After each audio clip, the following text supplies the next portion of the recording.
Bonjour et bienvenue à Vue d'ici. Cette semaine, pour nos reportages, Mégane a participé à un spectacle de jazz qui était organisé au Manoir du Lac-de-L'Âge qui a réuni plusieurs personnes. Elle était ensuite à une compétition de course à pied, la course MEC, qui était, elle, organisée à Lac-Beauport. Finalement, Rosalie vous présente son reportage lors de la Single Track Experience à Lac-Beauport, une compétition de vélo de montagne qui se faisait sur 7 jours dans 7 lieux différents. Bonne émission! Ce soir, le Manoir du Lac-de-L'Âge reçoit la formation Jazz Manouche des Sourcils qui, à l'occasion de la deuxième soirée Lac de Jazz, monteront sur scène pour se donner en spectacle. Tous les mélomanes de la région ont été conviés à venir assister à ce spectacle unique et découvrir la formation québécoise.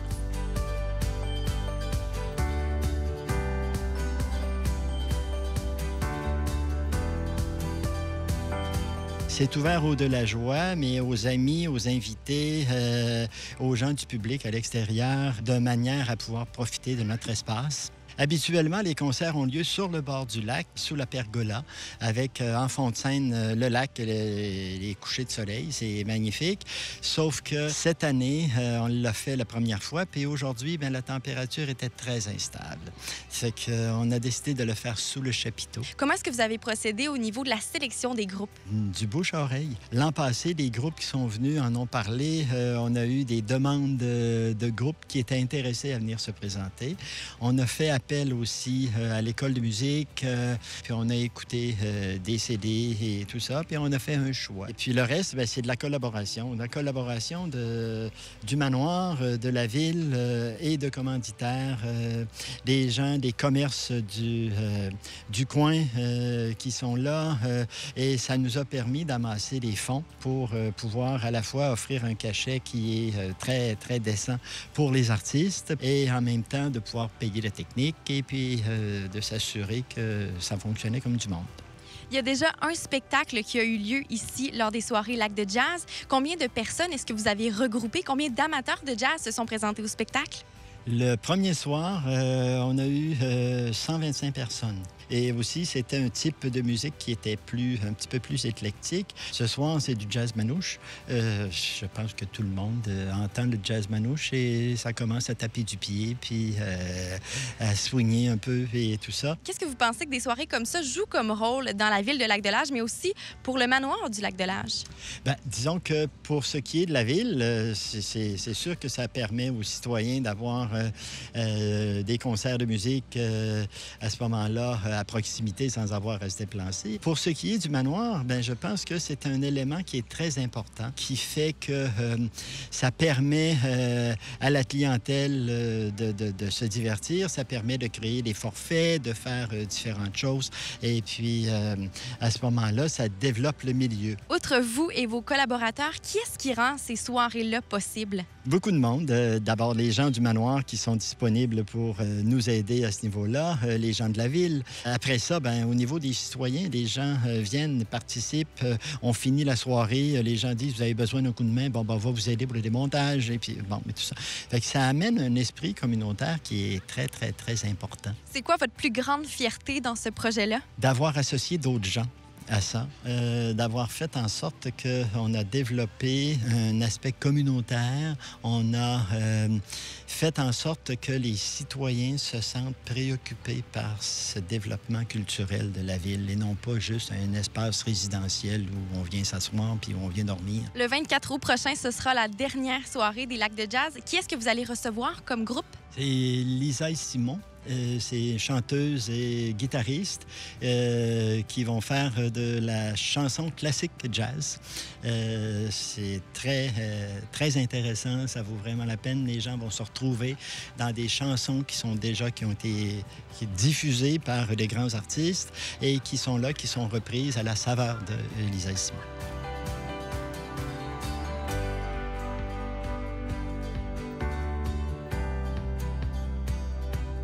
Pour ceux qui ne connaîtraient pas la définition du jazz manouche, ça ressemble à quoi ce style musical? Bien, c'est un peu une fusion entre le jazz swing des années 30, 40, puis la musique gitane d'Europe de l'Est.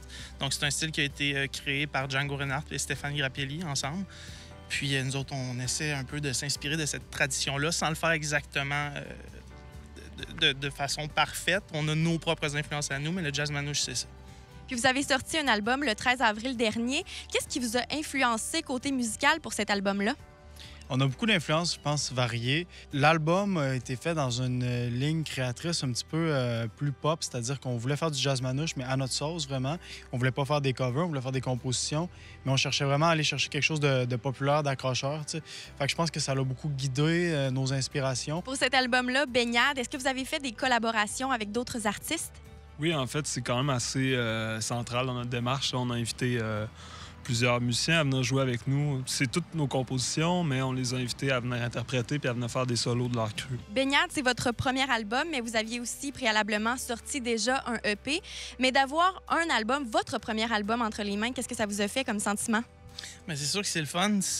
On aime ça dire que c'est un peu comme une photo de ce qu'on a fait, de ce à quoi on est arrivé après 6 ans de travail et d'évolution. Donc, on est très fiers de le présenter puis de le jouer partout cet été, d'ailleurs.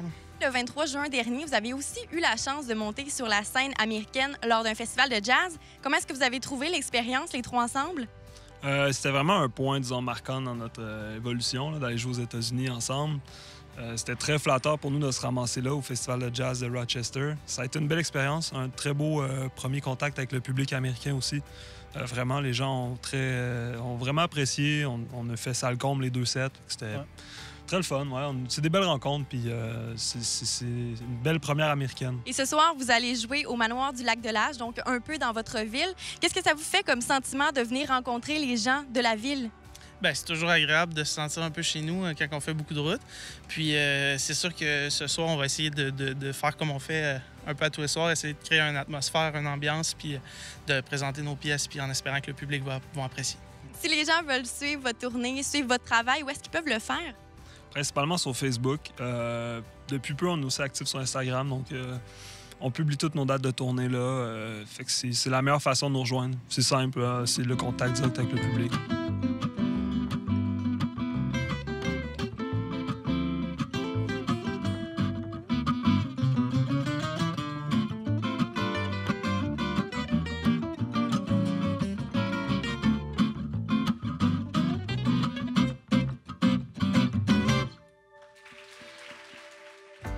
Vous avez décidé de soutenir financièrement l'événement Lac de Jazz. Qu'est-ce qui vous a poussé à vous impliquer ainsi?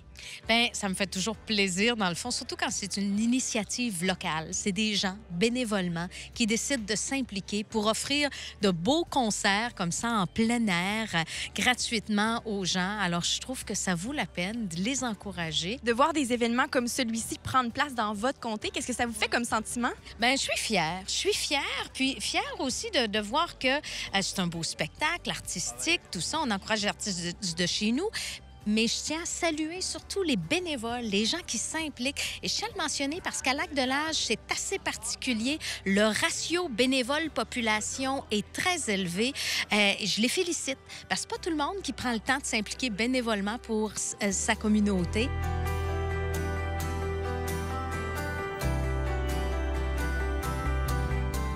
Les amateurs de jazz ont eu beaucoup de plaisir ce soir à l'occasion de la 2e soirée Lac de Jazz présentée au Manoir du Lac-de-L'Âge. La 3e et dernière soirée aura lieu le 24 août prochain, 20h, alors que Lisa et Simon monteront sur scène pour vous dévoiler leur style jazz. Pour ceux qui auraient manqué des sourcils et qui désirent les voir en spectacle, rendez-vous le 3 septembre prochain à Limoilou. Pour de plus amples détails sur Lac de Jazz, rendez-vous sur leur page Facebook.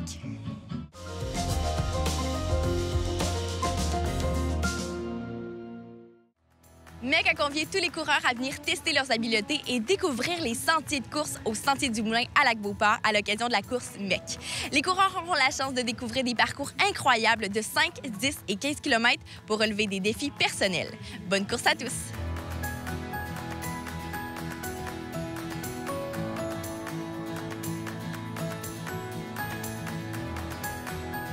C'est une de nos missions chez MEC. On veut encourager les gens à aller jouer dehors. Donc, c'est-à-dire dans toutes les activités que nous, on tient. La course à pied, c'est une des activités qui est quand même assez simple, pas beaucoup d'équipement. Donc, on veut vraiment encourager les gens. On se rendait compte il manquait des courses un peu plus accessibles, c'est-à-dire autant les parcours, mais autant les frais d'admission. Donc, nous, c'est ça notre but, c'est d'offrir des courses qui sont simples, mais qui offrent tous les services chronométrage, points de ravitaillement, tout ça à un prix vraiment plus abordable pour encourager les gens à s'inscrire, à participer à une première comme ça. Vous avez parlé du coût d'inscription à la course. Combien est-ce que vous chargez justement aux athlètes qui désirent y participer? De façon générale, c'est 15 pour participer à une de nos courses. Quand il y a une distance de demi-marathon d'offert, c'est à 20 puis quand il y a une distance de marathon, nouvellement cette année, un marathon à Stoneham le 15 septembre, là, c'est 25 Mais de façon générale, sinon, toutes les autres courses, c'est 15 l'inscription. Pourquoi est-ce que vous avez choisi le Sentier du Moulin comme endroit?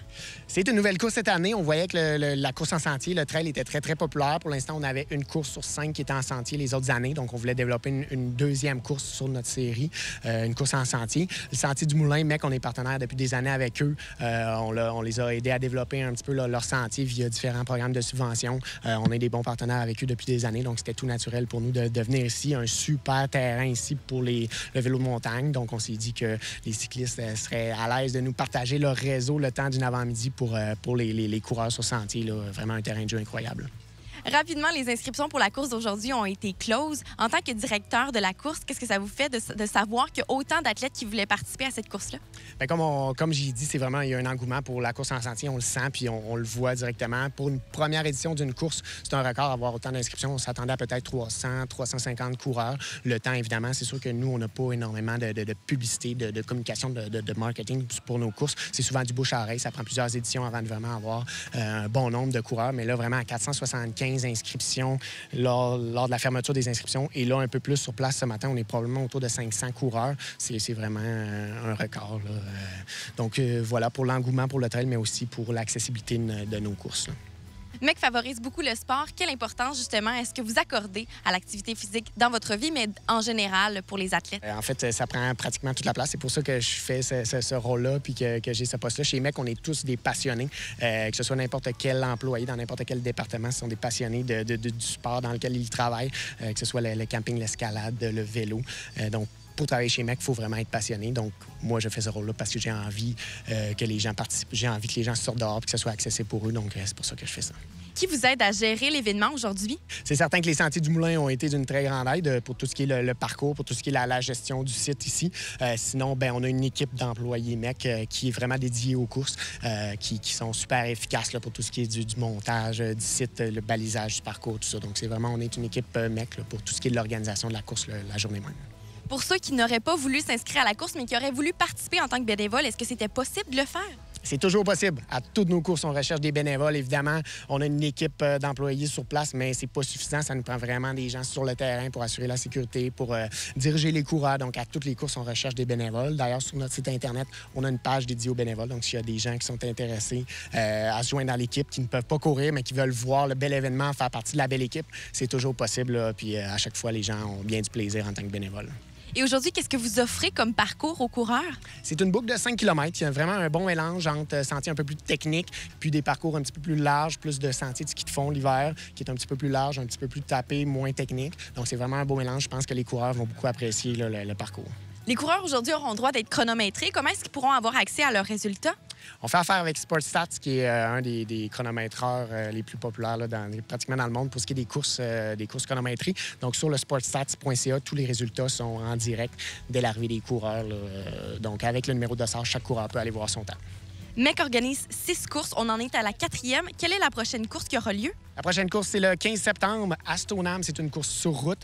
Donc, un 5, un 10, un demi-marathon puis un marathon nouvellement cette année. Et si les gens veulent rester à l'affût des prochaines courses qui viennent, comment est-ce qu'ils peuvent le faire? Tout est sur notre site Internet, le événements.mec.ca. Donc, nos courses sont dessus, mais aussi toutes les autres activités qu'on offre, les ateliers en magasin, les sorties de courses et tout.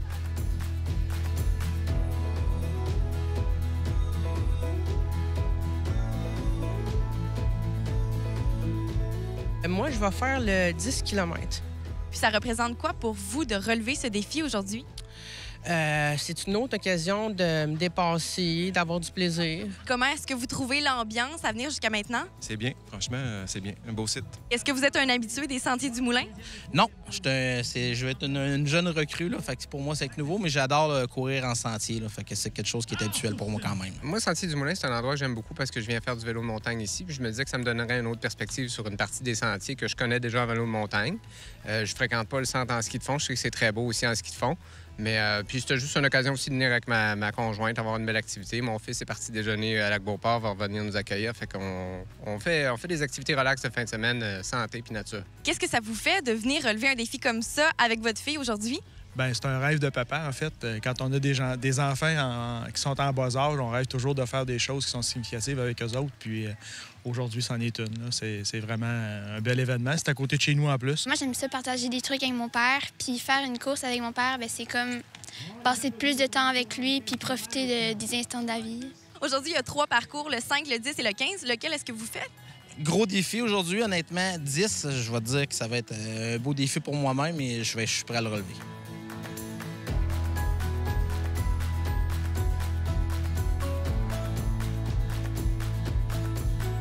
C'est un ami, on est allé s'entraîner cette semaine, puis en discutant, il m'a parlé de la course. On sait que c'est pas très coûteux, c'est des belles courses bien organisées, en forêt, fait que ça m'a intéressé. Aujourd'hui, vous participez à la course MEC au Sentier du Moulin. Quel défi est-ce que vous allez relever? Aujourd'hui, le défi, c'est la première course en sentier que je fais à vie. C'est mon défi, c'est juste 5 km, mais c'est un grand défi. Et qu'est-ce qui vous donne envie de vous réinscrire à des courses comme celle-ci? C'est pas cher, puis c'est encourageant d'avoir du monde autour de nous, avoir une collation, un massage gratuit à la fin, tout ça. Super belle organisation. Au niveau des stationnements, c'est facilitant aussi, c'est facile. On peut aller chercher nos dossards aussi. Ça se fait rapidement. Les bénévoles sont là sur le parcours aussi pour nous aider, pour nous orienter. Puis à la fin de la course, au niveau de l'organisation, c'est numéro 1.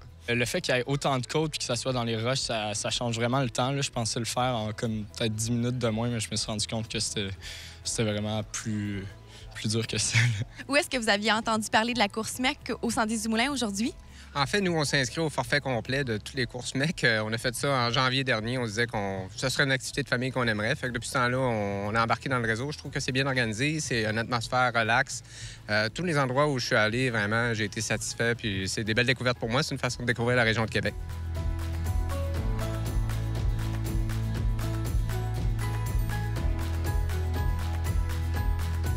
Ce sont plus de 500 athlètes de tout calibre qui sont venus relever les défis de 5, 10 et 15 km aujourd'hui au Sentier du Moulin à l'occasion de la course MEC.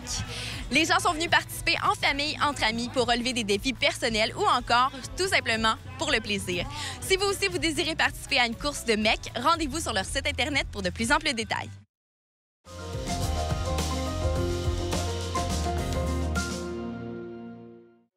Le Québec Single Track Experience est une compétition d'envergure dans le monde du vélo de montagne et la 4e étape de cette épreuve, qui est une des seules de ce genre dans l'est du continent, se déroule ici même à Empire 47 au lac de Lage. On s'apprête à en découvrir un petit peu plus sur cette discipline.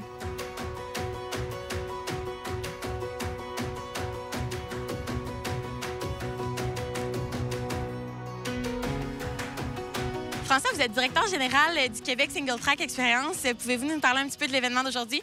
Bien, l'événement, c'est plus qu'aujourd'hui. Hein. C'est un événement qui est sur 7 jours. Donc là, aujourd'hui, c'est la journée 4. Donc, on est à la mi-semaine. On a déjà 3 étapes de fait. Donc, c'est une course par étape de 7 jours. Donc, à chaque jour, les participants font des étapes entre 2 à 4 heures. Donc, c'est un peu comme un mini-tour de France, mais pour des amateurs en vélo de montagne. Donc, 7 étapes en 7 jours dans 7 magnifiques destinations autour dans la grande région de Québec. Qu'est-ce que ça implique comme organisation pour un événement de ce genre? Bien, écoute, ça implique 250 bénévoles, donc des mois et des mois de travail, sinon des années de travail. Mais c'est surtout, c'est une implication régionale. C'est vraiment, il y a tout un engouement qui s'est créé dans la région pour livrer les plus beaux parcours, pour vraiment faire rayonner notre région aux 4 coins de la planète. On a des gens de 7 pays qui sont au départ ce matin. Donc, c'est une orientation vraiment récréo-touristique. Donc, c'est beaucoup de travail, mais comme tout événement, on part du point A, on se rend au point B, puis on est toujours prêt à livrer le meilleur show possible. Pouvez-vous nous parler un petit peu de votre rôle en tant que directeur général? Ben moi, on m'appelle un peu le chef d'orchestre. Moi, je dis tout le temps que je suis balayeur autant que tout. On est un groupe. Donc, moi, c'est moi qui a levé le projet auprès des autorités, etc. Par la suite, ben, on greffe une équipe. Après ça, ben, en équipe, on livre. Et puis, tout le monde met la main à la roue. Donc, on est 6 employés permanents du groupe Pentathlon. Le groupe Pentathlon qui organise aussi le Pentathlon des neiges l'hiver. Donc, on est un organisme à but non lucratif. Donc, on est 6 personnes à temps complet de la région de Québec qui travaillent à développer ces événements-là. Êtes-vous un cycliste? Oui, bien sûr, bien sûr. Moi, j'ai participé à peu près à toutes les courses à étapes qu'il n'y a pas sur la planète. Même hier, j'étais squad avec tout mon groupe d'escouade qui est là juste ici à côté. Tous les gens en vert, ce sont des gens qui assurent la sécurité des gens sur les parcours. Donc, et puis hier, c'était mon tour hier d'être en vélo pour aller vivre ça de l'intérieur avec la gang. Bien sûr, je suis un cycliste. Pouvez-vous nous parler un petit peu de la discipline de vélo de montagne? Bien, écoute, la discipline de vélo de montagne, je vais aller... La discipline de vélo de montagne, bon, écoute, Québec est là où est-ce que c'est venu au monde. La Coupe du monde de vélo de montagne est venue au monde à Québec. Les gens de Gestev ont inventé la Coupe du monde, l'ont soumis à l'UCI et c'est devenu le sport que c'est aujourd'hui. Donc, Québec est le seul site permanent de la Coupe du monde. Mais Québec était peu connu en tant que site récréo-touristique pour les gens pour venir faire du vélo de montagne. Notre rôle, c'est vraiment de positionner la ville comme un incontournable pour tout cycliste de vélo de montagne sur la planète. Et parce que Québec offre des sentiers de vélo de montagne absolument exceptionnels aux quatre coins de la région. Et en plus, on a une ville du patrimoine mondial qui est juste à côté. Donc, c'est un peu unique de ce qu'on appelle le chantier de l'Office du tourisme de Québec, de nature à proximité. Donc, on a la nature à proximité d'une ville du patrimoine mondial. Et nous, notre rôle, bien, c'est de mettre ça à l'avant-plan pour que tout le monde sur la planète puisse le voir.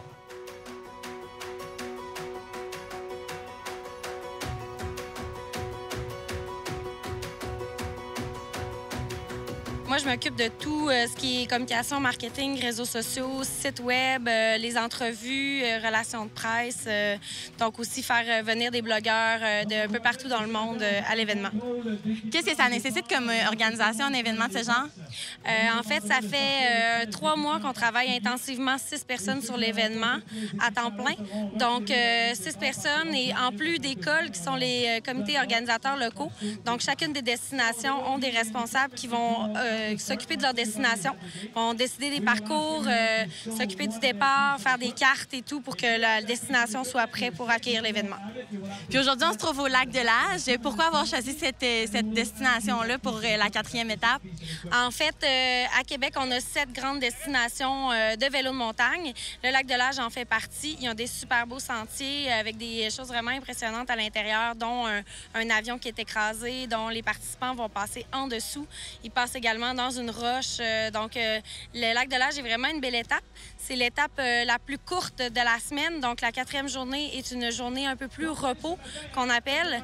Donc, c'est la journée pour reprendre des forces pour continuer la semaine. Donc, le meilleur devrait arriver en 1 heure aujourd'hui et le plus lent devrait arriver en 2h30 environ. Est-ce que vous pouvez nous parler un petit peu des autres étapes? Où est-ce qu'ils se déroulent? Est-ce que c'est des étapes qui sont vraiment plus longues? Donc, la première était à Valcartier. C'était une 40aine de kilomètres. Ensuite, on est allé à Vallée-Bras-du-Nord, secteur Saint-Raymond. Là, on avait une 40aine de kilomètres.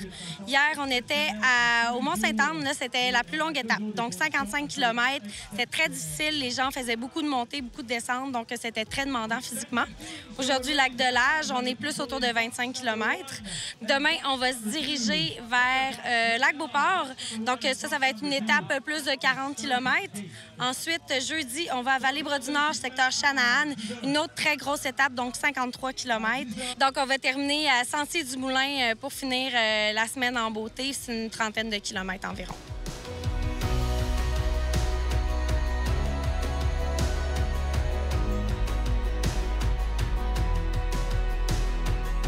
Antoine, vous êtes patrouilleur pour l'événement. Pouvez-vous nous parler un petit peu de votre rôle? Oui, nous, on est les encadreurs un peu. On s'assure de la sécurité des participants. On s'assure aussi que s'ils ont des bris mécaniques ou des choses comme ça, qu'il y ait du support technique. Donc, on a un groupe qui est distribué à travers le peloton. Moi, je suis avec le groupe de tête, donc je me tiens tout le temps avec les 10-15 premiers coureurs en avant. On est 2 toujours en équipe. Notre rôle principal, c'est si jamais il y avait une chute, une blessure majeure, comme on est loin en forêt, des fois, c'est plus dur les communications. Nous, on a toujours la communication avec les secouristes puis pour assurer quelque chose. On est chanceux, on n'a rien à part des petites graphings. Niveau vélo, ça se passe bien aussi?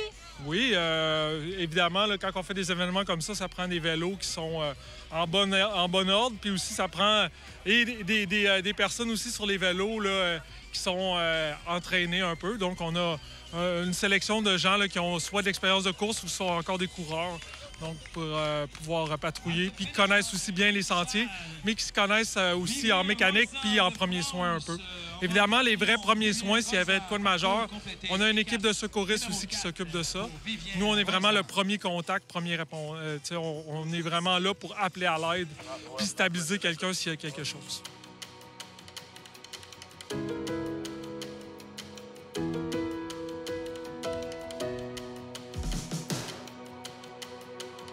Une course de vélo sur une journée, c'est une chose, mais en faire pendant 7 jours, c'est encore plus une expérience en soi. Puis c'est vraiment bien organisé. On rencontre des gens de tous les pays. Vraiment, c'est vraiment incroyable. Ça va très bien. on fait les parcours, les choses naturelles arrivent, des flats, des petits problèmes mécaniques, mais tout le monde passe à travers la même chose. On a le fun. C'est la première année que je fais le Québec Single Track.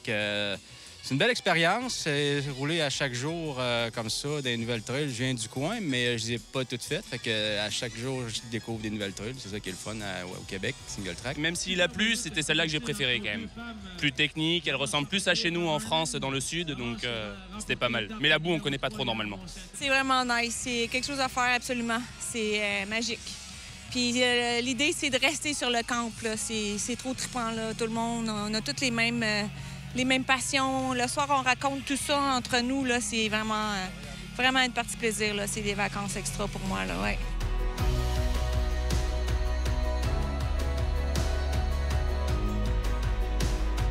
Félicitations à tous les participants et participantes du Québec Single Track Expérience. Pour avoir plus d'informations ou pour vous-même vous inscrire à l'expérience 2019, veuillez visiter le québecsingletrack.com.